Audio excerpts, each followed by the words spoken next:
So this is actually a very special episode of Geeknights. So we talked about it on Thursday, but suffice it to say, the episode got messed up due to a crazy timing issue between the sound card and the Wasapi drivers and whatever. So super corrupted audio. This was very close to being a lost episode of Geeknights. In the 10 years and 1,100 or so episodes we've done, we've lost maybe 4 or 5 episodes total, but if any of you do entertainment, let me tell you, it is really, really fucking hard to redo an hour of banter that you've just done on the same topic. However, thanks to Tracy for doing a wonderful job of helping me write a script that would remove the null samples from the messed up, corrupted audio, and then following up an audition with a bunch of filters, I was able to unlose this episode. The quality is not the typical Geeknights quality, so if you listen to the following episode and it does not sound as silky smooth as I do right now, this is the only episode of Geeknights that will ever sound like this. We have since put in place measures to make sure that this sort of thing can never happen again. So this episode, which was lost forever, has been recovered, and you can now listen to it. This is something that, but for technology and perseverance, would never have been heard by any human in the entire world, except myself and Scott. So stay tuned for future episodes that will sound good again, and if you think this episode sounds bad, this is as good as it could have been made given the technology we have today. And without further ado,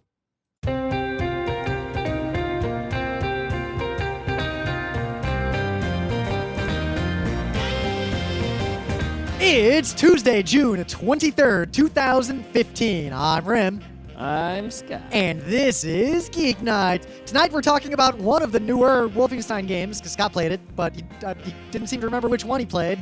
So we'll see what the show's about. Let's do this. Because I tried to play the game that he told me to play, which you said... Yeah, you've tried to play it this morning before work? No, yesterday. So yesterday, it was Wolfenstein New Order is the one you said you played. Yeah. So I was like, oh, whatever. I bought it because I own every game on Steam. I just don't play them. Right. So I right-clicked on it yesterday, and I was like, install. And then it was like, can't. And I'm like, oh, and I back up, and then I look, and I'm like, oh, right. It's a modern AAA game. It's like 40 gigabytes of shit. Right. So I put it on my fast SSD that I use for the few games I play that matter to me, and just, I figure that game would like the performance of that drive. And then I just forgot about it. And then that night, I thought, all right, I'll play this game now for a few hours, and then I'll be good to go. And then I look, and it's 80% installed. And I said, well, I went to bed. Wait till the last second. Yep. Well, but we only decided to do the show 2 days ago. So, to be fair. We could have done it on something else. We can still change it right now and stop We could recording. still change it right now. To what? I don't know. Mazda? No, I didn't know you played Mazda 1. Oh, no, I've never played Mother 1. Well. I can talk a lot about Advance Wars. Great. But yeah, so what I've been working on instead is actually, if you might have noticed, my YouTube channel and Scott's YouTube channel have both been rocking, because Scott's been doing the streaming, and I've been rapidly working through our massive archive of old footage we didn't do anything with. So panels from PAX South, Expo Hall from PAX South, that video about race walking from the panel from PAX South, where we should all have a race walking, where there's some super butter race walker in my YouTube comments getting increasingly angry at my dismissal of her entire world, apparently. So you can follow that in my YouTube comments, because that's the only place this little adventure will exist. So I guess in terms of gaming news, there's only one news that we care about Yep. that is big enough that we should... Well, I guess there's all this Nintendo E3 news, but I really don't care. yeah, or Until that shit comes out, it's like, whatever. there's a lot of E3 news that I'm interested in the sense of that's a game I'll play, but there's nothing I'll say that you're not going to read on whatever blog aggregator is going to tell you. Oh, this game came out. I don't know any more than you do. I know everything that people who are at E3 know, and you also know all of that. I don't have anything new to add. But in the world of board gaming, there was a huge to-do. So, Wil Wheaton's show, Tabletop, which, to be honest, is kind of shitty. Well, it's also kind of a big deal, despite being kind of shitty, Which- right? The production value is high, and it has the famous nerds, famous among nerds people are on there Yep. promoting tabletop games, and And it's a show where they like play tabletop games Right. together. Like that's a perfect storm of awesome, right? And the target audience is people who aren't super into, who are nerdy, but maybe aren't into super tabletop games as much, right? It's not for competitive board game. It's not for us, No. right? It's for people who don't know about tabletop games, or maybe are only into them a little bit because they're kind of nerdy. But Like, oh, I they heard there's a mostly- game where you can have like skeletons running around. Right, you're in the nerd community, you know who these people are, you maybe played Settlers once or twice, and now these people are going to introduce you to all kinds of good, other games, and, that's not a bad, it's a good thing for that to exist, and for those people to want to promote tabletop games with, no relatively little compensation for doing so, simply because they want to promote tabletop gaming as a thing, that's good. Yeah. However, the problem is, which isn't the biggest problem in the world in and of itself, but they pretty much always get the rules wrong. Well, specifically, they got the rules wrong a little bit the first season. I think in the first season they were playing games that they knew and loved, so they knew the rules better because those are games that But they even played. then, they were still making some mistakes. which Yes, is they were kinda- still making mistakes. And season 2, which is the one that they kickstarted, which means that people paid for it, they got the rules wrong a lot. And in the Kingdom Builders episode, they got it way wrong, big time wrong. Now, that could have been the news in and of itself. That could have been us doing our typical, Right. the grognard, this movie is about hacking, Now, and yet it's cool kids I wouldn't skateboarding. even known about this if it weren't for the Streisand effect of Yep. Wil Wheaton coming out and saying something about this. And he Now, made- I'm gonna quote Wil Wheaton. I'm gonna paraphrase what he said right now. Well, he said- I'm actually a dick, and I'm throwing my friend under a bus. Right. So, he admitted that they fucked up the rules, which is good. He at least said that he's taking responsibility, which is, I guess, correct. You should say that. 2, Yep. well, whatever. I'm not going to number this. He said And- that, yes, it's a problem that they got the rules wrong, and it's an even bigger problem because he messed up these episodes that people paid for that were kickstarted, right? So he recognized that was bad, and that he's going to fix it if they ever make any more, which is good. But most of the post he made, he was pretty much blaming it on this one producer. And he basically says, yeah, I gave this one producer the job of learning the rules to all the games, and that producer fucked it up. I trusted them. They messed it up. It's like, whoa, you just said you're taking responsibility. You can't say you take responsibility in the same paragraph that you blame someone else. That's not how that works. I can't say, yes, I take full responsibility for Rim totally fucking up and breaking this whole podcast. I mean, you said the words taking responsibility, but you didn't actually do it. Now, there's definitely a Wheaton's Law is extra. It's funny that it's called Wheaton's Law, don't be a dick, because here he is being a dick, and there are many people now who are coming out with their stories of him being a dick. Perhaps it should be called Wheaton's Law because he's a dick, and not because you shouldn't be like him, as opposed to you should be like him. I am often a dick. I'm not gonna I'm not claiming to obey Wheaton's Law, but Wheaton's Law isn't Scott's Law, exactly. is it? It isn't Scott's Law. Rim's Law is be a dick a lot of the time. Be a dick to the race walking person who deserves it. Oh my god, that race walker is so funny. Exactly. So anyway, but there's a broader issue here. I want to There's back up. a lot of issues that you can get out of this post. So let's back up first to the broader issue, because one of the we don't know if we're doing this lecture at PAX Prime, but we have a new lecture we've been working on called Yep. Learning Games, because this problem, pretend this wasn't tabletop. Pretend this was a guy and a bunch of his friends played a game, and then they realized they got the rules wrong. Happens and all the goddamn time. it happens to us, and we're pros at We're this. as pro as you can be. And we fucked up as anyone can expect to be. We fucked up the rules to Amon-Re for over a year, and then we corrected them. We found out a couple months later, we were still fucking them up. So this happens to everyone, but it's endemic in tabletop gaming because it's always the same story.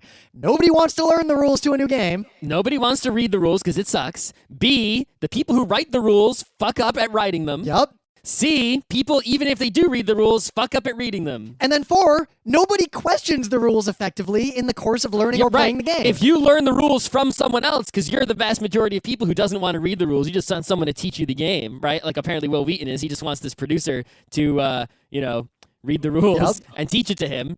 You can 100% trust that person is telling you everything correctly, and any mistake they make is now passed on to a whole bunch more people. And then mistakes in, specifically in tabletop games, rules mistakes spread like wildfire. Oh, so our entire As friend group. one person reads a rule book and 100 people learn it by, word of mouth. because apparently they want to go back to the Stone Age where you can only pass stories down Oral tradition. verbally or through oral tradition and not through the magic of written Well, if you text. didn't go for writing Language, and you went for horses instead, then maybe I could understand that. Well, I mean, yeah.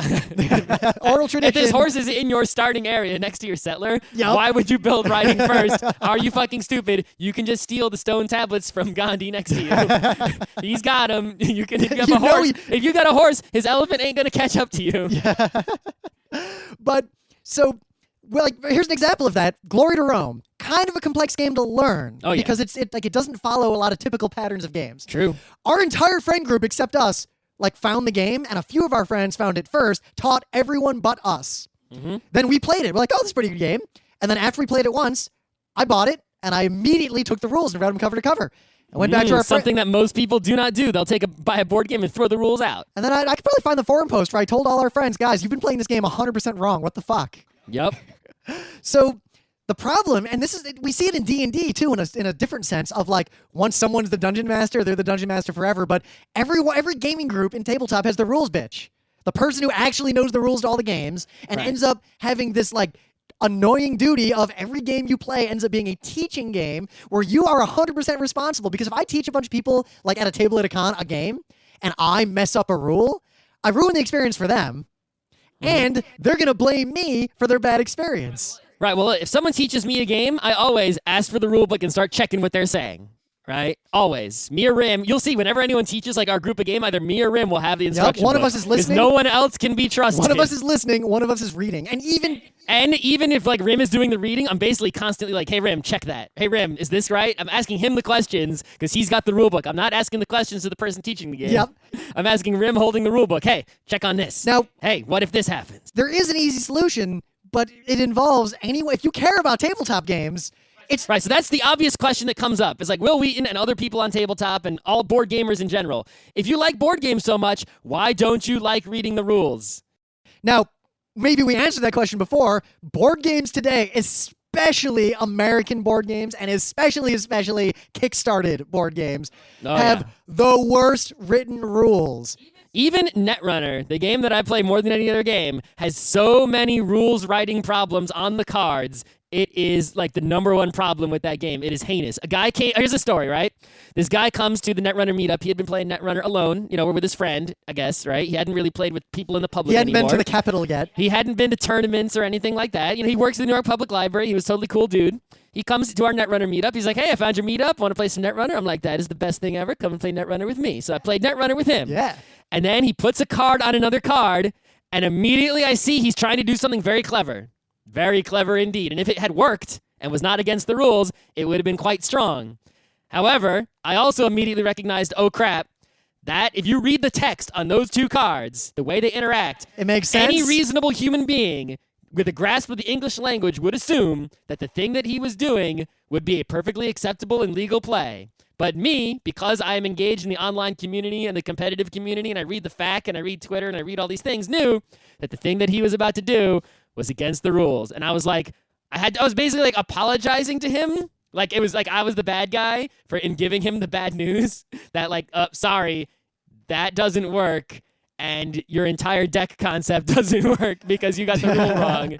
It's the people who make the game's fault. But imagine if they suck that badly. Think about the people who don't read the rule books and talk to other people in these situations where the rule books are not great. Yep. Then and we run into this often, especially when we play Kickstarted games, where two intelligent humans will read a rule book cover to cover who understand games and disagree about how the game works. And unless there's a canonical answer, like the game designer says, this is the way, the game is fucked. Yeah, go back and listen to our ancient review of Hellas. Hellas, oh my god. The game with the rules that were not answered on Board Game Geek in a proper fashion. So even though you should never have to go online, because apparently like most people don't. Like the guy at the Netrunner meetup, he didn't go online to find the rules. He only checked the FAQ after I said something to him. Yep. And then discovered that I was right. Now, it's not like this is impossible, especially like German games that were released, like Puerto Rico, Tigris and Euphrates. Like there was a bunch of games that came out within a span of time that they basically are written as best you can write rules. They should be like an RFC. Rules should be very explicit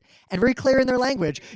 There should be no the player ambiguity may whatsoever. do this, may not do this, must do this after doing this. And there should be no scenario or combination. There should be no game state which is unexplained or undefined, right? Unlike, say, the C programming language, there are certain undefined and sometimes states. what does that lead to? For a board game, there should be leads none. to an exception and then a crash. Like, Right. board games can crash. Yep. Ellis crashed, and we had to stop playing. Yep. We did a stack trace to try to figure out. So, there's so much going on in this news. We can make it the only news, right? Why do people not want to read rule books? Why are people bad at reading rule books? Why are they bad at writing them? So why don't, if we do that panel of why is PAX- Wil Wheaton a dick? Yep. Why? It's like there's so much going on So here. another aspect of it is that in terms of people teaching games or wanting to play games, we found this phenomenon a lot, even with a lot of our friends. We know people who love board games and will play the fuck out of them. The storm is here. But there's a huge thunderstorm going on. It went from nothing to in about a fraction of a minute. So on Sunday, right, me and Emily were out biking. We're going to go to Radagast and have like salsas dinner. Okay. And there's it's sunny and clear. And then in the distance, we see this thin thunderstorm. Mm-hmm. So we're like, okay, so we're biking. And then suddenly Emily says, is that a wall of rain fast approaching us? And sure enough, there was a wall of rain, thick to the point that buildings were disappearing in front of us. It was like a magic spell coming to our doom. Yep. And it hit us like a brick. It was amazing. Anyway, so completely forgot my whatever. All right, so people don't like the process of learning games, but People don't like to learn. People try to avoid learning. That's why they don't use Vim. They don't want to learn something, even though it's better once you learn and it. part of that, I think, is that most people who teach games, like They're anti-intellectual if you don't like even learning. if let's say You're a bad it's like person. us, like we learn the games, so we take the time. I don't want to bike with gears, then have to learn how to use them. But we learn the games, like learning. and we teach the games, even though I don't necessarily want to be, because I know that if I teach someone and they learn the game from me, they're going to play it right, unless it's Amon Ray, and then it'll be good. And I've just kind of spread the right, there's a lot of reasons why I do this. The same reason your friend who hates DMing is always your dungeon master. Because it'll be a shitty game if you do Yep. it. But most people teaching board games do a terrible job of it, even if they do know the rules. So there's a whole separate discussion, even beyond everything, of, well, how do you teach rules? You're bad at teaching, bad at reading, bad at writing, bad at everything having to do with the rules. And there's multiple, actually I was on a panel at PAX last year with, I think, Donna Pryor, Luke Crane, everyone, we were talking about that. And like some people, learning, like people learn different ways. Some people learn better where you play the game once and say, look, this is a teaching game. We'll just play. I'll explain each rule as it comes up. But then everyone has to understand that, yeah, because you didn't learn the game fully before you played it, your strategy might literally ruin you, and you have to expect the fact that you're going to lose horribly. A lot of people... Luke Crane should not be talking about writing rules properly because he'll put the same rule in his book 3 different Crook places. slightly instead slow of in every one place. Crook slightly slow each time, worded a slightly different The way. biggest ambiguity in So- his rules that bothers me a lot is there's a situation in Dwarven Greed that says one thing that leaves an ambiguity. Most people interpret that ambiguity one way, then gives an example that gives a categorical number for the thing that was ambiguous. That is the opposite of what most people interpret the rule to be because they forget about that sentence that was an example. Mm-hmm. But I digress. I love you, Luke. If you want to hire me, I'll rewrite Burning Wheel. I'll edit Burning Wheel's rules. You'll hate it because Rim will put Oxford commas in. I would be willing to leave the Oxford comma out. However, it would double my fee. Because there's some suffering that would go on. That's hard. That's a very difficult thing you ask of me. So outside of all that, Tabletop is a great idea for a show, but no one's making it except these guys. Well, the production value is very high. Yeah. And they I have feel like famous we should- people. They do. I feel like without the famous people, it doesn't work because then how do you attract in the nerds who aren't into tabletops a whole bunch already? Yep. Oh, well, the problem is if you make the show that is more for the tabletop people who are good at and like care about tabletop, those people are already in, so you're not really getting them into more. Right. It's a different audience. That would be, That audience is more like, I'm going to watch a bunch of people be funny and I'm going to learn this game. Right. The only way to do it without famous people would be to have people who are just like really likable characters, either acting or actually likable people, so that people could like identify with them and want. So why don't we write and the become their show fans. and we'll get Dave and Joel to play us in the show. Let's not do that. But I was thinking about this a lot, and I kind of want to I don't want to do the whole production value thing, but I feel like we could just do 2-player games. So Scott and I have enough equipment to fully deck that out with pretty high production values if it's only 2 players. Great. And I feel like we should just try to make this show with a slightly different format, because I realized the format that they need to avoid this rules problem is, one, everyone in the show is going to have to read all the rules or have a rules coach. All right. So that's the other thing I wanted to talk about. The last thing I wanted to talk about that I didn't, right? Where the solutions to this problem, it's like, whoa, okay, so you didn't want to read the rules. First of all, you should read the rules. Yep. Right? Second of all, you had this one producer read the rules for you, the person you threw under the bus. Nobody else at any point? It's like if I'm doing a show and I'm they're a big fucking deal, right?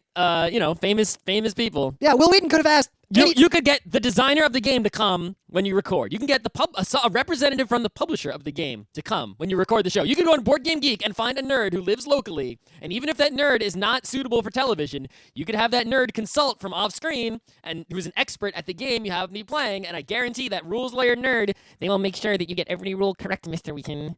Right? Yep. No, you cannot roll that dice over there. It's not the time yet.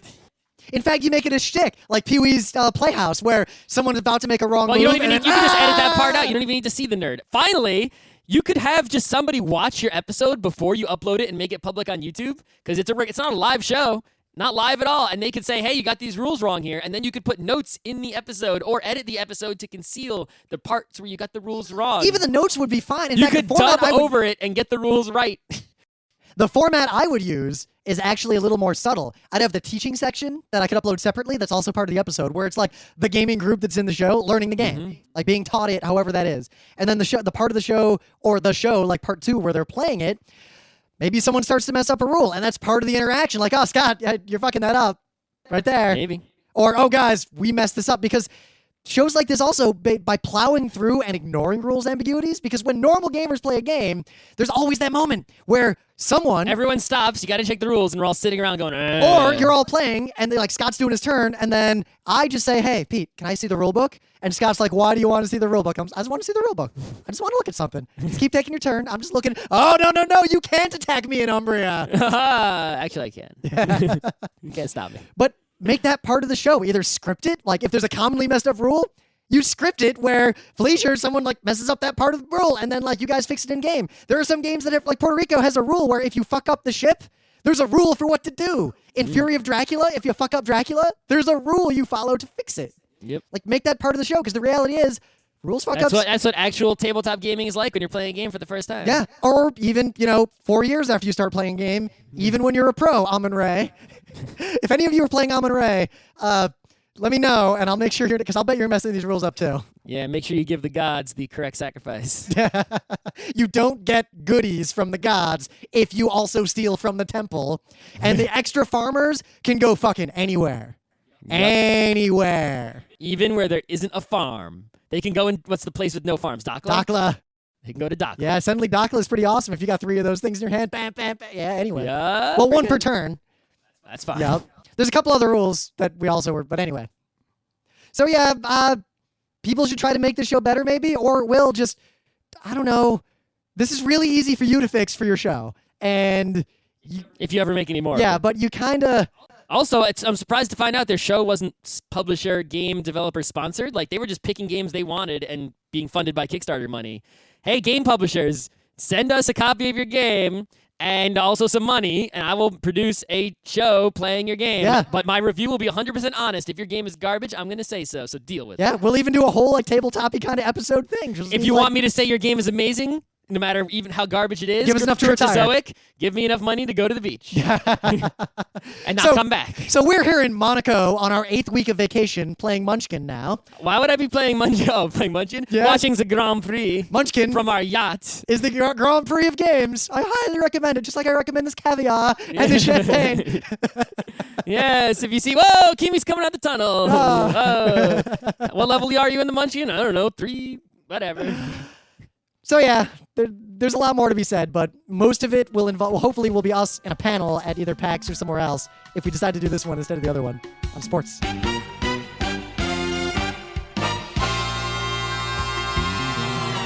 Things of the day. This is a YouTube video that it asks a question where the answer is not obvious. I don't know the answer yet. And you might even think, oh, duh, but then when you think about it, it doesn't make sense. And then it goes beyond that. So the question is, and it's a Vsauce episode. These guys are good.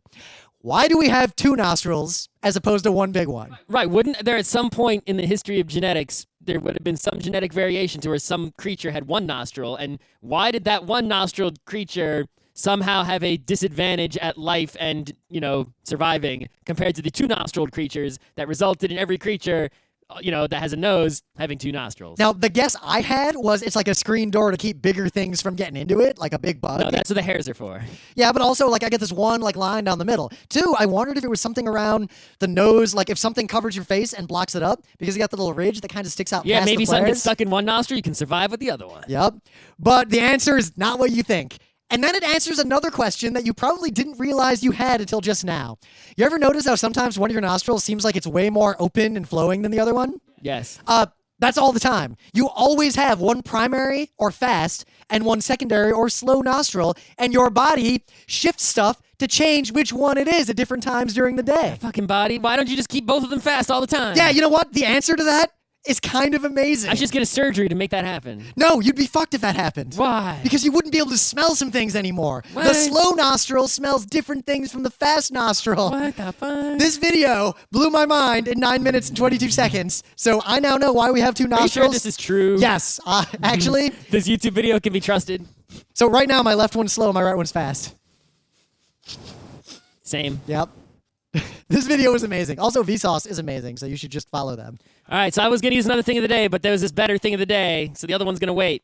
So I'm sure maybe some people have seen this, but I've seen a lot of the old original Japanese TV commercials for Famicom games that were made back in the day, like the live-action Zelda one and whatnot. Apparently, there was a TV commercial for Mother, also known as the original Earthbound, right? Well, Earthbound -1, I guess, if you're in the right, because Earthbound was Mother 2 for the SNES. This is Earthbound for the NES, or Mother for the NES. The original TV commercial in Japan. Oh my God, this commercial! It's short, but holy shit, that's a fucking commercial right there. I note that Goddamn. it is perfectly accurate to the game, despite displaying no gameplay footage whatsoever. It's like any game that had that commercial. How could you not buy? How could you not buy? It'd be interesting. 3D model those the actors in that, and then make a remake of the game where it looks like that the whole time. You don't need that. That would be Anyway. This commercial is pretty amazing. Yeah. In the meta moment, the book is the first of all those Wheel of Time books, which I'm like 12 chapters in now. All right, you're about as far as me. They made it over the river, Oh, okay. the big river. In the ferry? Did you get the ferry boat? Am I already past you? Maybe. Did a dragon thing attack them? A dragon thing. No, troll dudes. Did they? Oh, yeah. Which time? They burned the village down. Okay, I'm quite a bit past that. Okay, The I haven't read it in a while because I've been busy. The village is a distant memory, and they just fucked some. I'm at the part where they're about to leave the village. Okay, they are long past the village. I figured that's gonna happen. Yeah. You know what? It's a fantasy novel. It's a fantasy novel. Is that what I said? It's exactly what you said, and now when I was trying to prod you for more, but I don't know what else I could say. Yeah. It's a fantasy novel. It's a fantasy novel. What I find interesting is that it has the same pace as Dumas in The Count of Monte Cristo. Okay. In that, the action, like the writing, the words, like things that happen per page is constant, and it never zooms out, it never zooms in, it never speeds up, it never slows down, it never fucking skips anything. That's true.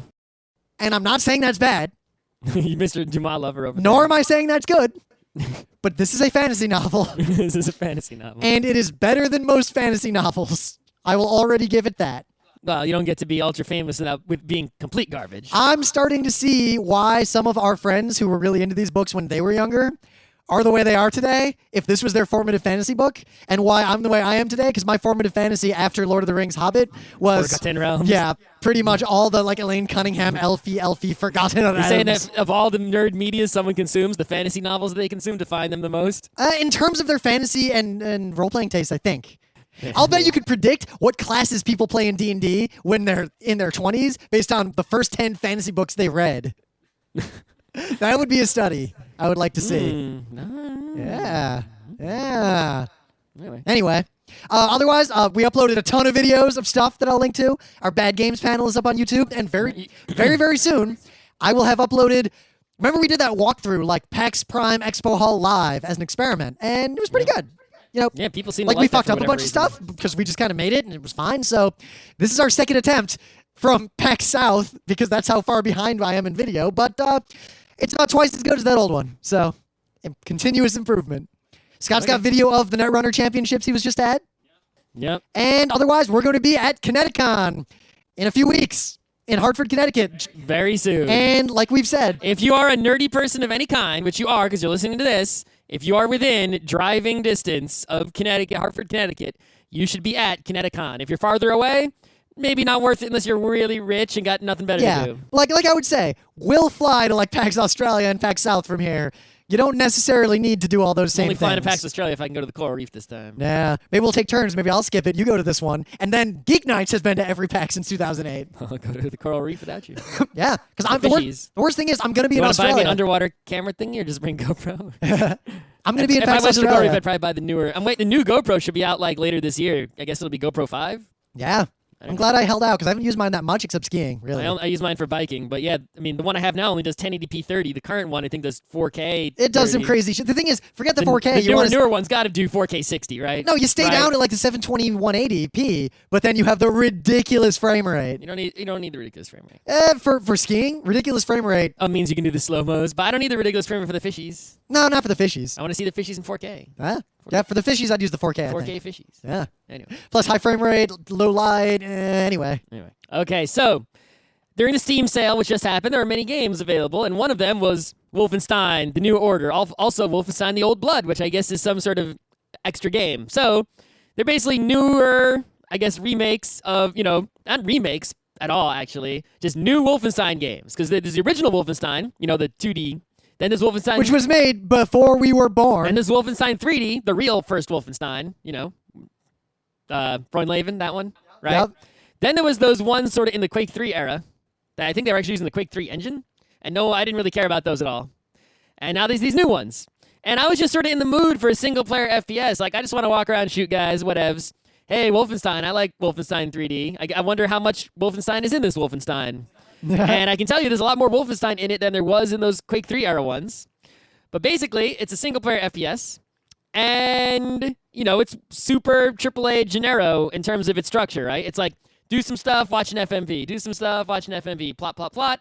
Shoot, shoot, shoot. The shooting isn't that particularly exciting, right? It's not like there's anything special about the shooting part. So what game is it most like? Because honestly, the last AAA Every first FPS that's Gennaro. So Iron Sights. Sort of, right? I mean, some of the weapons have different sights, but yeah, I mean, it's like when you right click to, because I love default controls, you right click to, aim. If the gun has iron sights, the gun will come up, but it's right in the middle of the screen. So it's not like, it's not like, it's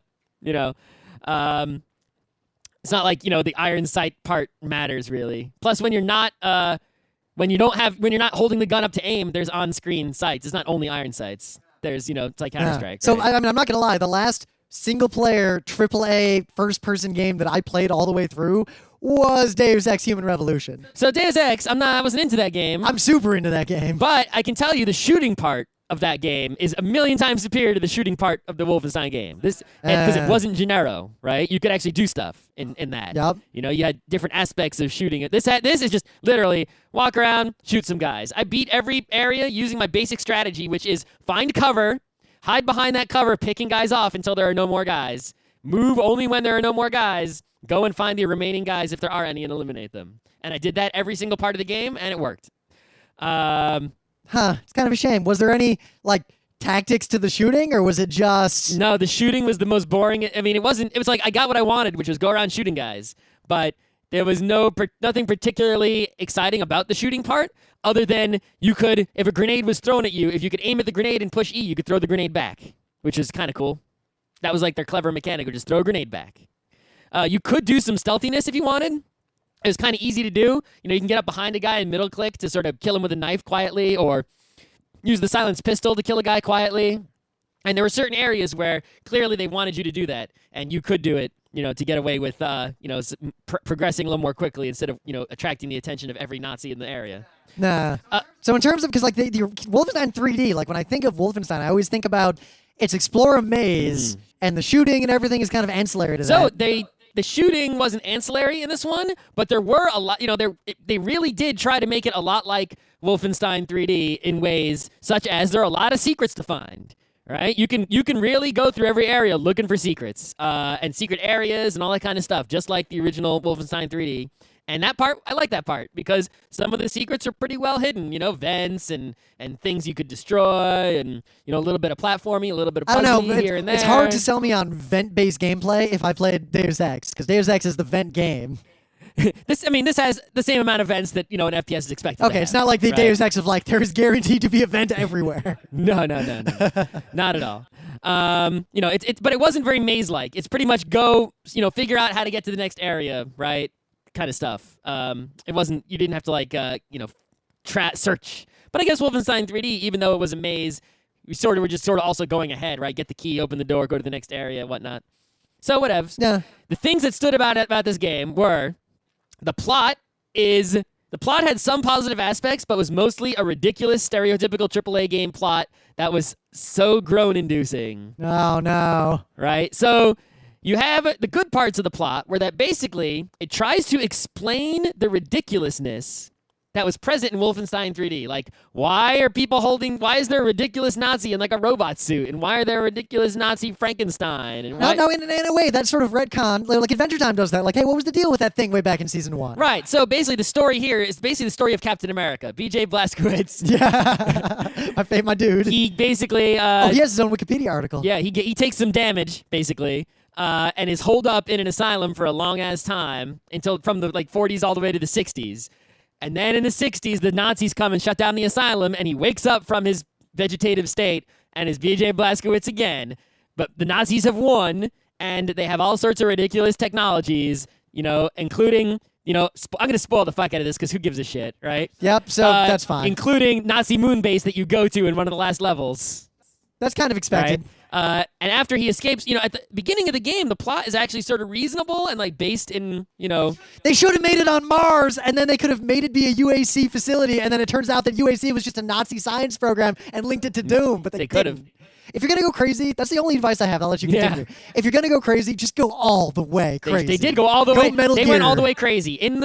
Basically, you hook up with the Resistance again after, right? All right. On the As moon? soon as you hook up with the Resistance, shit is insane because the Resistance is the most ridiculous band of characters that only someone who likes AAA game plots could love. You've got the ex-Nazi who's taking care of the giant dude with brain damage who's still a child in his, at heart and has toys in his room.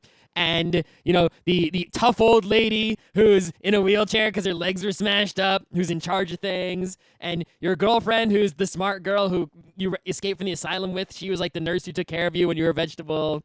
And, the crazy math girl who's, totally insane. And you choose one of two people to rescue at the beginning of the game, and the Nazis kill the other one. So you can either go with the English-Scottish friend guy who's a veteran, or the young, promising Private Wyatt. I chose the old dude, and then there's a scene where he's you should have picked Private Wyatt. And it's oh, come on, bro, whatever. If I choose you, I looked it up online, right? If I choose you, I get health upgrades throughout the game. Private Wyatt doesn't do jack. Yeah. Really? The game is only slightly different based on that choice. The ending is basically the same goddamn thing. Yeah, well, the endings, even Deus Ex, the end was literally, here are 4 buttons. Right, and then they try to explain where all the Nazi technology comes from. Basically, there was a group of Jews called Dat Yehud who developed all the secret technology simply for the sake of it because, inventing things is their religion, and they keep all the secret technology hidden away. And you rescue, basically, one of the Jews who's the old Jewish guy from Independence Day, basically, from a concentration camp. And he hooks you up with the crazy technology of awesomeness. Oh, see, also Doom Guy. Doom Guy also has his own Wikipedia. Right, Anyway. and it's just, the plot is so crazy. It's just oh my god, really? It's every time, the more crazier the plot got, I was just and then, so there's all these gratuitous sex scenes between you and the girl you escaped from the asylum with that were unnecessary. And there's gratuitous violence scenes for no reason. And it's just and then it's they get to a point where it's everything is chapter based. So you'll go on a mission, it's go to the prison, you bust everyone out. Then you'll be back at the base of normal people doing some fetch quests inside your base. Fetch quests in an FPS. Then you go out on another mission, and then some more fetch quests back at the base. And then another mission, and then fetch quests back at the base. And then after the second to last mission, the base is destroyed. Mission in the base. It's the Nazis are in your base, shoot them, right? It's I feel like Base is on fire. fetch quests were played out in about 1992. Yeah, it's like find the secret places in the base where you can find the items and learn about the people in the base. It's like I don't give a shit. Just I want to shoot Nazis. Yeah. Yeah. So I guess if you like, stereotypical FPS plots that are really bad, and you don't find that groan-inducing, I guess a Patrick Rothfuss level of plot here. Right? Wait, so there's a bunch of girls that I could date, but I won't? No, there's and the then one a girl that you me? basically have sex with immediately and then have sex with again and whatever. Can I choose not to have No, sex? you can't. That's great. That's a shame. Yeah. I'm really, really feeling great about that 48 gigabyte download that I could just delete now. I mean, and then you shoot a bunch of Nazis with the same weapons. These are the shootings. I could just play Deus Ex Human Revolution and pretend the enemies are Nazis, and I'll feel Maybe. just as good. So I started that. Then I just started playing the other one because I paid for it, right? Why not? Shoot some more Nazis. Wolfenstein: The Old Blood. Yep. So Wolfenstein: The Old Blood actually takes place in the past, not in the future. Before it's a prequel, and so far it's much better because there's less ridiculous plot, way less ridiculous plot. It's pretty much like, well, the Nazis are winning this war. Go to Castle Wolfenstein and find this secret code or something. It's like, all right, and it's just level 1, chapter 1 picks off where chapter 2 left off. There isn't this disjointedness of going back to base and having a completely different chapter that's, so separated. It's pretty much just one big long mission in a big Nazi castle. I just saved the game after I opened the front gate, and I'm going in. That's maybe we'll play that one first instead. Yeah, I mean, you really don't need to play the second one to understand the actual first one to understand the prequel. Right? Maybe what I should actually do is just play Doom 2 again, but in a second monitor, watch Inglourious Bastards. I guess you could do that. I guess it You sounds just play like Wolfenstein 3D. it sounds like I need 2 punctuated pornography scenes Maybe. on a third monitor Maybe. to fully replicate the experience. Yeah. What else? There's one more thing I say about this game is that there's one thing that it uses over and over and over again, and it's not quite a jump scare.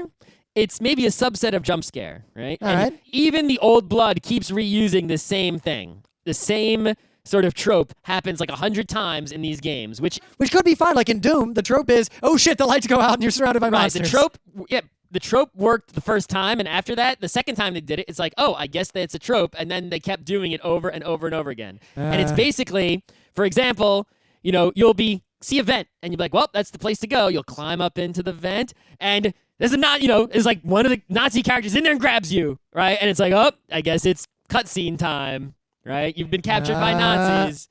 And it's like you'll be walking down a hallway, and it's like you'll have to open a door. So it's like you'll open the door, and then the big Nazi comes out and grabs you. Or see that happened once in Metal Gear, and it was fine. right? It's like there was a part where it's like, well, I guess I have to do the speedy run jump to get over this broken catwalk, and you get to the other side, and around the corner comes a giant Nazi robot that grabs you.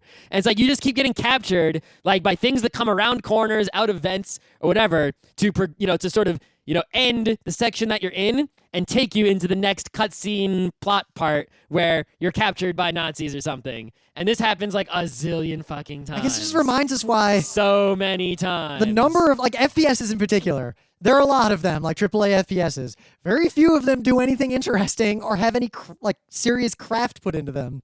At least from a game design perspective. It's like Half-Life 2 came out more than 10 years ago. We were in college. Might be the best ever still. Right, it's like, why aren't you, you haven't learned any of the lessons from Half-Life 2, have you? Half-Life 2 had no cutscenes. Everything was in the game engine at all times. There's no reason your game should not be doing that.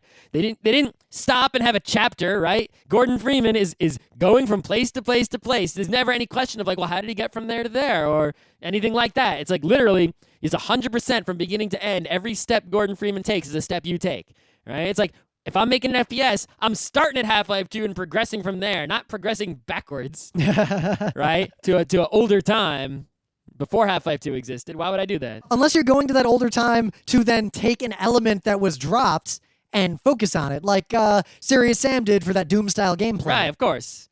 But that's not what this is. That's not what this is. This is sounds a like single-player plot FPS. You should at least do everything Half-Life 2 does and more. You shouldn't be doing the cutscene nonsense and whatnot. But yeah, I mean, it's surprising, though, how much Wolfenstein feel they were able to get into this game. It's like there's a lot of homage to the old Wolfenstein. I can dig that. And there's even a part where you go to bed, and then you go to a nightmare, which is the first level of Wolfenstein 3D, but you're controlling it like it's the new game with the new weapons, but all the the map is the old Wolfenstein, the bad guy. The bad guys are old Wolfenstein, but you have the new weapons, the new leaving. character control, right? All the secrets are easy to find because when you walk up next to a wall that has a secret, the little thing highlights up that says press E. So that's nice. Mega Man. I didn't want to bother finding the stupid secrets. I mean, I knew where they were in that level, right? In the second one, I got to the part where you play the next level of Wolfenstein 3D, which is great. You remember the Wolfenstein levels in Doom 2? Yeah, at the end with Commander Keen. Yep. And the Cyber Demon or whatever. Yep. Anyway, the one other thing about this game is, you know how in Half-Life 2 there's a gravity gun, which is sort of like there's always that one weapon that's not just a shooting weapon. Yep. In this one, it's the laser craftwork. So at one point, you find a laser cutter, and you can use the laser cutter to sort of cut open fences and cut chains and things like that to progress and get into secret areas. All right. You have to recharge it by finding things on the wall that are basically power recharging stations, and you press E and it recharges the laser cutter. Eventually, you find the laser craftwork, which is like a super laser cutter that can cut even open better things, right? Thicker things, including certain... It can pick up the darker rocks. Right, exactly. It can cut open crates you couldn't just smash open and whatnot. It can open secrets you couldn't just... It's also actually useful as a weapon. It has 2 modes. You can switch between weapon mode and cutting mode. And then you find all these upgrades for it, like a scope and like a auto shot and all these upgrades for it. So it gets crazy powerful. But when you use the scope method, it can like target multiple enemies at once. You fire once and it shoots all of them at one shot with like perfect aim. But then it uses all its energy in like one go. But it's useful because if you run out of ammo for all the other guns, you can always use the laser craftwork.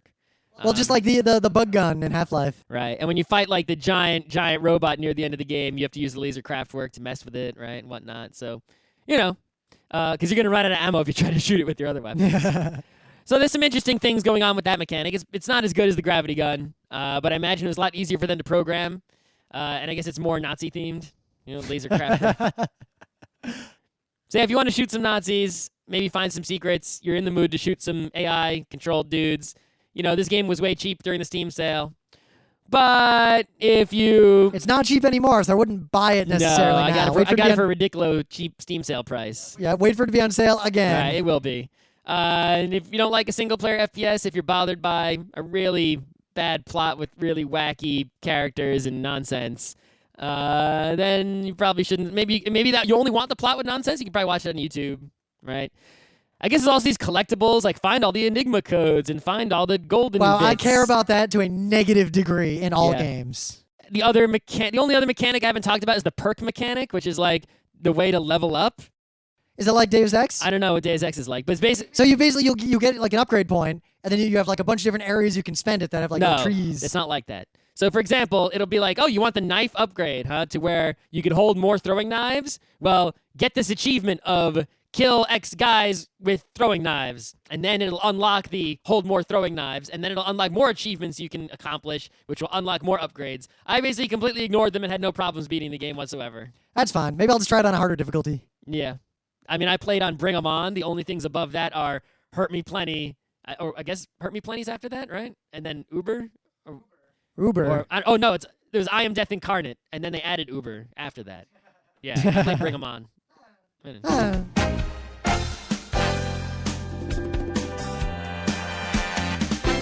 This has been Geek Nights with Rim and Scott. Special thanks to DJ Pretzel for the opening music, Kat Lee for web design, and Brando K for the logos. Be sure to visit our website at frontrowcrew.com for show notes, discussion, news, and more. Remember, Geek Nights is not 1, but 4 different shows. Sci-Tech Mondays, Gaming Tuesdays, Anime Comic Wednesdays, and Indiscriminate Thursdays. Geek Nights is distributed under a Creative Commons Attribution 3.0 license. Geek Nights is recorded live with no studio and no audience. But unlike those other late shows, it's actually recorded at night.